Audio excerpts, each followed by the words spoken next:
This is Dr. Chris's Radio Horror Show here at WCW. If you're listening to this recorded interview right now, and if hopefully you're enjoying it, but if you're missing it and you miss parts of it, you can check it out on the Radio Horror YouTube channel with my other Clive Barker-centered interviews that I have done this past year. And tonight on the show with us is the authors of the new book that just hit the stands, Clive Barker's Dark Worlds, with Phil and Sarah Stokes. Thank you both for coming on the show. Pleasure. Great to be here, Chris. You're not only the authors of this book, but you also run Clive Barker's website, don't you?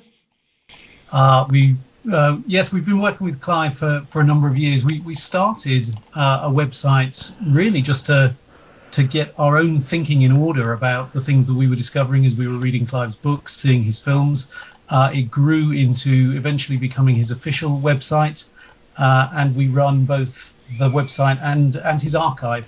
So working with his handwritten manuscripts, the drafts of things as they change through different versions, and we talk with Clive probably 2 or 3 times a week as we do that. Excellent. This book is like a pictorial biography about him, because it's definitely like the most chock full of photos and everything based on all of his works, and then a little bit of his personal life story and stuff.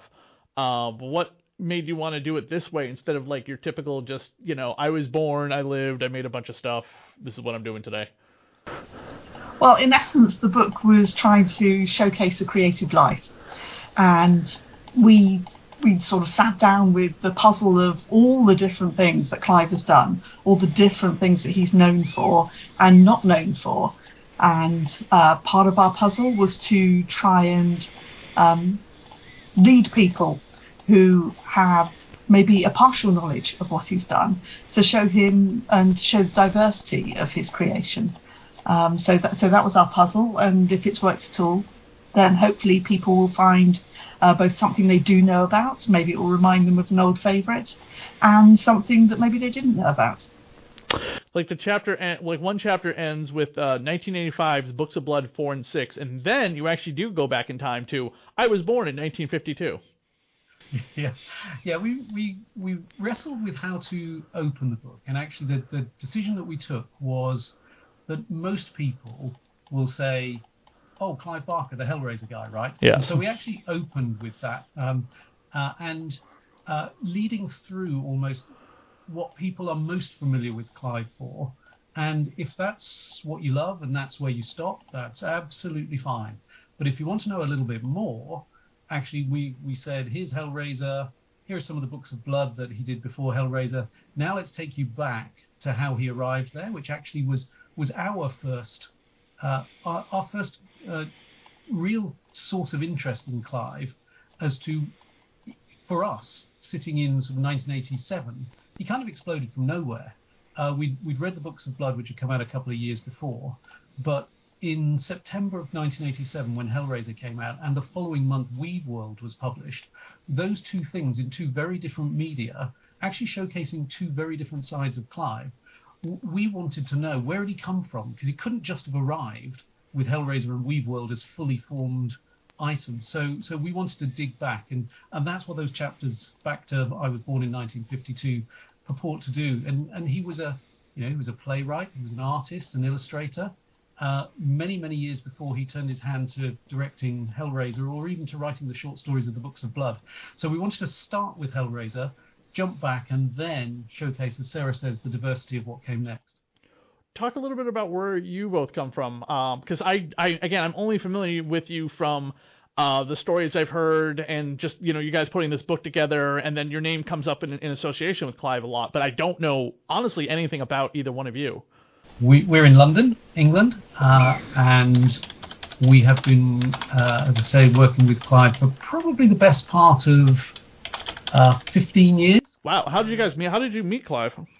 So we first interviewed him actually in 1999. So that's a lot longer than 15 years before that. But we'd started a website called Revelations, which still exists at clivebarker.info, and we were intrigued by the connections that we could see between the books and the films, and we had started collecting interviews that Clive had done for magazines or had been in newspapers. And we started the website really to say, look, he did an interview here, he did an interview here, here's an interesting quote that he said in this one, here's an interesting quote that he said in this one over here. And it grew into a resource. And although we created it for ourselves, we found that as soon as we put it online, actually other people were just as intrigued as we were by some of those connections. So it grew, and finally when Clive was over for a book tour in 1999, we interviewed him on that book tour. We published that. We had already started a series of books about those early years called the Memory, Prophecy and Fantasy series, which really go into a deep dive about his plays and the early works that he did before Hellraiser. And we interviewed him several times for those books and continued to interview him for the website. And it kind of just grew from there, Chris. Phil, I'm sure, I don't know if you've heard this before, you share the name of a famous Titanic victim. Did you know that? That's complete news to us. Yeah, of Stokes, because I was doing a little bit of research to find out who you guys were, and again, all I kept finding was just about Clive Barker in general. But then this one article pops up about Philip Joseph Stokes. He was aboard the Titanic. Wow, no, I never knew that. I was like, maybe his, because it came from England it has English connections, and I was like, it could possibly be, maybe it's his great grandfather. I reluctantly have to tell you that's a great story, but it's absolutely no relation. No, we could try dining out on it though, couldn't we? Yeah. This is your next project. After you're done with everything to do with Clive Barker, what you do is you find out who this guy is, and then you hunt down the family and you make a movie or biography. We'll definitely have to dedicate that to you, Chris. It's just the weirdest random thing I found on the internet connected to you. My last name actually is connected to a town in England. That's where my family comes from. Got it. So many generations ago? Back in the early 1800s. Got it. Okay. Yep. Denmead, England is where my family is from. All right. Well, maybe one of those came across in a ship that was more successful than the Titanic. There's so much in this that, people only know about Clive, I think, mostly from it's either Candyman or it's Pinhead. And there's such a wealth of stuff that he has written that has never been adapted before. And it seems like there was a hard crash on adapting his stuff in the early 2000s. But then all of a sudden, in the last 3 or 4 years, we've had the Books of Blood, we've had the new Candyman, we have the new Hellraiser. Do you see more of the Hollywood train digging into the Barker archives, and do you think this book is going to really help somebody, in the studios to start waking up and going, that's never been adapted, let's do that, instead of remaking, the Cabal, or hey, Weave World is pretty popular, it even had a Marvel comic book, which, by the way, I had the editor of Marvel Comics on my show. He was the editor of Epic's Clive Barker books in the 90s. Was that Archie? No, it's shoot. Give me 1 second. I'll tell you in 2 seconds. The name is just on the tip of my tongue, and it's driving me a little crazy trying to remember it. Don't worry. While you get to it, I'll answer the question. Yes, I think, in fact, I think the timing is really good for some more adaptations of Clive's works. It's almost as if some of the technology has caught up. So some of the stories, even something like In the Hills, the Cities from the Books of Blood, is largely unfilmable, or would have been unfilmable without the recent advances in technology. So I think we'll see some more adaptations. I think we'll see a deep dive into some things. And there are some much loved books that Clive has written, along with a plethora of story ideas, which he hasn't turned into a short story or a novel as yet, but are sitting waiting as treatments for people. So yes, I think I'm very hopeful that we're going to see a lot. Daniel Chichester was the editor. Right. Great. Yes. Great. Yep. We talked a lot about Clive and the comic books, that Marvel Comics Epic line, which was kind of like their Vertigo imprint for anyone not familiar. When Vertigo was popular at DC, Marvel wanted to copy that kind of success, which is granted that would definitely happen. And they did it with Epic, and they put out Elf Quest. They also put out a lot of Clive Barker comic books, which today would be very funny to think about, considering who their parent company is, but not really considering Disney owns Hulu and they just put out Hellraiser. So yes. full circle. If you think Disney is that much of a prude, I don't think so, considering Hellraiser is not exactly a very prudish film. I think it might be one of the toughest things they've put out so far. Yes, Prey was also very violent. They also did Books of Blood too. I mean, Books of Blood was under the Hulu the Hulu banner. Whether or not that was made prior to the acquisition is whatever. But it is very funny that Marvel would publish Clive Barker comics, and they did Weave World, they did Pinhead, they did Hellraiser, they did yeah,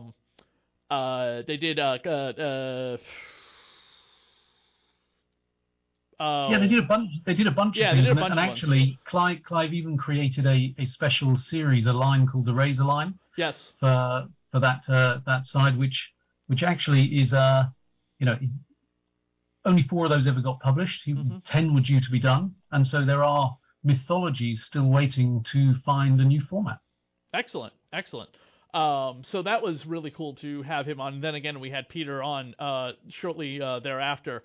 So it's definitely been us. Yeah, here it is in the book. I just found it. The Razor Line. I actually have this one shot, the first cut. Superheroes from the Mind of Clive Barker. With a beautiful cover that shows Clive in all his glory. Does Clive do a lot of traveling outside of England? I mean, I know the pandemic's slowed a lot of people down, and with that getting better, I guess, and when people say it's gone, the president said it was done. Would he be making more like back to any kind of appearances to tour with things? Well, he'd very much like to. I mean, he moved to California back in 1991, 92. Okay, so he's something like that. So he's been a long-time Californian resident and a U.S. citizen now. So, but he does find traveling a little bit hard at present. But as things open up, then very much he would like to go out and meet his readers again and his followers and get to talk about all of these projects that he's been doing in the meantime. How long did it take to put this whole thing together? I mean, the scope of it and all of the notations and everything. You guys had to have lived in that archive room, his office for years, and thankfully a pandemic really kind of keeps you locked in to work on something like this.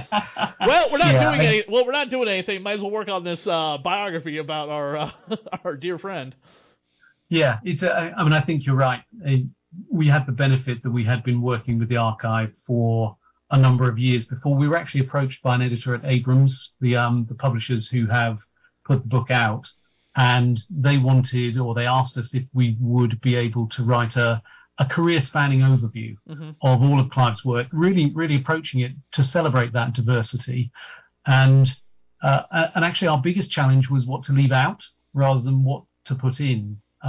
It took us about 18 months to write from start to finish, but that was drawing on all the years where we've been sorting through manuscripts, working out what visual material is eye-catching, and what's really unusual. We tried in the book to mix things that people were familiar with together with things which were surprising. And if, as Sarah said at the beginning, if we've achieved anything at all, it's to show that there's a through line or a continuum of an imagination that between Hellraiser and an early film like The Forbidden or a later book like Mr. Begone, there is a through line of Clive, and if you can interpret and encode what's in the books, for us that's richer. It doesn't mean to say that you need to do that, but actually seeing what's gone before and what's coming next after something enables us to think about the breadth of one person's imagination and how different ideas manifest in different media.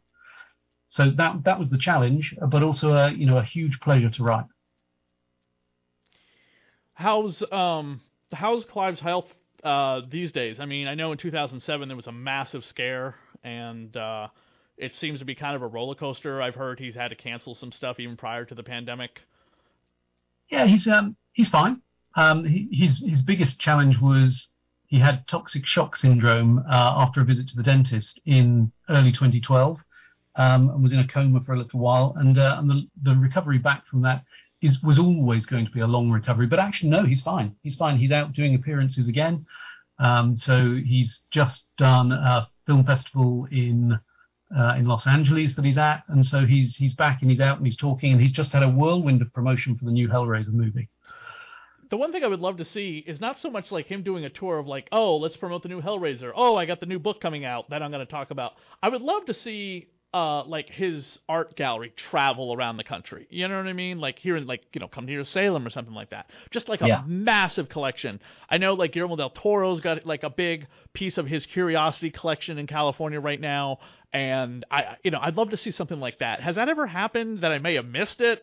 Because God, I punch myself in the face if I wasn't paying attention to the news and I missed it and came to New England. He's done art gallery installations. So in the early 1990s in New York, most recently, actually pretty much exclusively West Coast. Other than there was a New York show in the mid 2010s. Yep, I heard about that. Yep. And shows in Chicago, but predominantly in Los Angeles. One of the things, Chris, that Sarah and I are working on is exactly what you've just described, which is how can people get to see the archive in person, whether it's manuscripts or art or film memorabilia. And so one of our plans is to have an installation, whether it will tour or whether it will be a physical location. We're still just working out the details, but fingers crossed. Hang in there and you might well get what you're looking for. I mean, the next thing to come out after this book would definitely be like an art, a tomb, like an art tomb of everything that he'd want to, share and, for the world to see, that for people that, they don't have the Scarlet Gospels, or whatever was that box set that came out that had a lot of his artwork in it, or they don't buy this book, you know what I mean? And, art collectors to really see everything of Clive, but just like a big coffee table sized book of all of his art. They recently published like this like 500-page thick, I mean, it's incredibly big. It's still very small. It's like the size of a tablet, but thick book of like H.R. Giger's like book artwork. And they say, no, this still isn't even everything that he ever would paint, I don't know if you've seen that book. I've not seen that particular one. No, not yet, but I will. I'm making a note of it now, and we'll definitely seek that out. It's the size of it. Like I said, it's the size of a tablet. And here's the thing: the price tag on it was $25. Wow! That's astonishing. It was incredible, and I'm telling you, it was thick but small. So maybe that helped with the price. Keeping the price relatively affordable for collectors like myself that have always wanted to have like a physical handy gallery of Giger's artwork. Right. Well, one of the things we've been doing through the archive is we produced an 8-volume series of books which do exactly that. Coffee table books which have high-res captures of Clive's artwork on canvas. Now, that's not by any stretch all of his work, but it's, I'm going to lose the number now, was it about over 1,600 pages of really clear photography of his artwork. Now, it's got very little text in it. It really is unapologetically about the image. And so I would sort of encourage you, we'll try and send you a copy of at least one of the Imaginer books so you can take a look. And there's so much more of his art to do. So we'd very much look at as many ways as possible that we can get the material that's in the archive to a worldwide audience. We can't get everybody in to stand in front of a piece of art, much as we'd like to, but we do look for as many different inventive ways of getting all of this work out in front of people. Yeah, I'd definitely love to see that. A physical copy would be fantastic if you could. Yeah, we'll definitely sort that out for you, Chris. Cool. What are some things you want people to take away from this book besides just learning more about Clive that they may have never heard about before? What is, maybe this question is even better, what is something in the book that you have the most connection to in heart that you want to share with somebody? It'll sound maybe a little odd, but the thing I take from it is just to trust your instinct and go and create. There's a line that Clive once used with us. It's not in the book, but it's stuck with me, where he said, imagination is a muscle. The more you use it, the stronger it gets. And so he creates constantly. There's not a day goes by where he's not working in several different media, all in the course of a single day.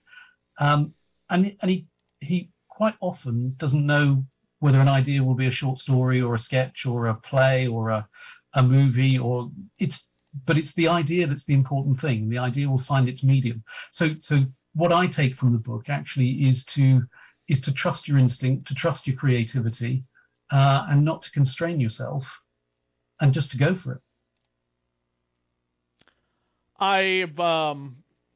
I've always tried to put a little piece of something that I've written into my writing that's maybe an homage to, Stephen King, Jack Ketchum, who was a big frequent guest on my show, but also Clive Barker. And in a couple ways that I have, and a couple ways that I'm still always trying to work some kind of homage in there to him. But I've definitely always found a lot of inspiration in my own artistic writing, or whether it be stuff that I'm into in my personal life, directly correlates, from what I've seen in the artwork that Clive Barker has done. Well, we'll definitely pass that on. He'll be delighted that you said that, Chris. What do you each have a favorite project of his that he's worked on? And it doesn't have to be something that's been turned into a movie or TV show. It could be just a book or short story or comic book. Yeah, I think for me, it definitely would be the books rather than the movies. I think that's where you get the clearest sense of Clive's voice and the sort of poetic elegance that we found even in the earliest horror books, when other writers were going for shock and gore. He somehow made whatever it was he was writing about beautiful. And so I see that across almost all his writing. But you might perhaps see it most in Chiliad, which is a sort of somewhere between a short story and a novel, so a novella, that I think is probably one of his best pieces of writing. And for me, my favourite book is The Great and Secret Show. I think it opens up a mythology which is not yet complete in the trilogy of the books of the art. But when we talk to Clive about how that trilogy will eventually complete, and I know everybody's sitting waiting for it and has been waiting for it for a while, but the way that the metaphysics of that piece open up, the difference between the magnitude of the concept and some of the minute detail that sits within The Great and Secret Show, that's my favourite project. I've not read that, but I did read the IDW comic book adaptation of it. Yeah, which was a super adaptation because they took the time over whatever it was, 12 issues or so. Chris Ryall did a great job. What's something that's been adapted of his that you hated, that you were just like, I hated this adaptation? Come on, and be honest. There's got to be something that's been adapted that you were just like, this is terrible. What's wrong with Hollywood? Yeah, less so in the movies. There have been a couple of comic book adaptations where actually I thought they squeezed the story into too few issues. So you mentioned early on some of the epic stuff. There was an adaptation of Weaveworld that I think just didn't hit the mark at all. Yeah, the Marvel Comics. Yeah. Yeah. And then you, Sarah? I think the adaptations often struggle because Clive is so adept at writing for different media that if he thought something was a comic idea, he would have written it as a comic. And so adaptations are always are a real challenge to a filmmaker or whatever. I had a little bit of a problem with Dread because I loved the story as written, and that's really quite hard when you love something to then equally love an adaptation of it. There are challenges, and we see people rising to those challenges very well, and in other places maybe finding it a bit harder to hit the mark. And then, Chris, maybe I'll give you a frustration, which is I think there was a great movie in the Midnight Meat Train that just didn't get studio backing behind it. Oh, yeah. God, I thought that was great. Yeah. So I think there are some adaptations which are lesser known, but actually if people pick them up now, I think that's a movie that really works. Totally. I remember when that finally came to disc, it was a snowy January night in 2009 or 10 when it came out on disc for the first time, and I was trapped in my house. There was a bombarding snowstorm outside. I actually had to call the police to find a place to park because I couldn't get my car up the hill, and they said, just park it up. And it's like, okay, where are you? Okay, there's a church near you, right? I was like, yeah, just park it there. If you can have it moved by 9 o'clock, that would be great. We'll tell everyone not to tow your car. Don't worry about it. So I did that, and my wife and kid were trapped someplace else. So I marched my way up the hill to my apartment, up the windy road or whatever, sat down, got my cocoa, my dinner or whatever, and sitting there on the table was Midnight Meat Train that my I think my ex-wife had rented that we were going to watch together, and I put it in and I watched it during this horrible snowstorm, and I couldn't go to bed that night. Because I was alone in this apartment, worrying that something was going to come up from the hell below me. Because there was a subway train below us that stuff was going through my head. And then I was watching the bonus material, and that's why I really learned a lot about Clive Barker. Like, I had no idea that he was part of the LGBT community. I had no idea he was this big painter and artist. Like, I knew he drew a lot of the stuff for Hellraiser. Like, I had known that, but I think I was only like a couple years into this show. So I'd always been a casual film archivist, diver into like how films were made and the behind the scenes. And I've always been like here or there with it. But as I started really getting into doing this radio show, and this was like, I think, the third year of doing it, I really started getting into the nitty gritty of like paying attention to bonus material, listening to commentaries, and taking notes and writing stuff down, really maintaining it to memory a lot more than I used to. And again, that's watching that Midnight Meat Train bonus material. That's where I learned as much as I did about Clive that I really, honestly, probably never knew before.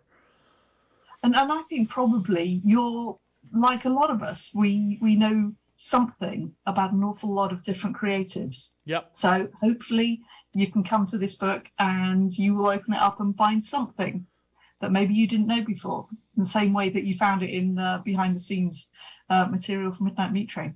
And then I got it a few years later on Blu-ray. It came double-packed with the very first Books of Blood adaptation, which wasn't terrible, but it doesn't seem like...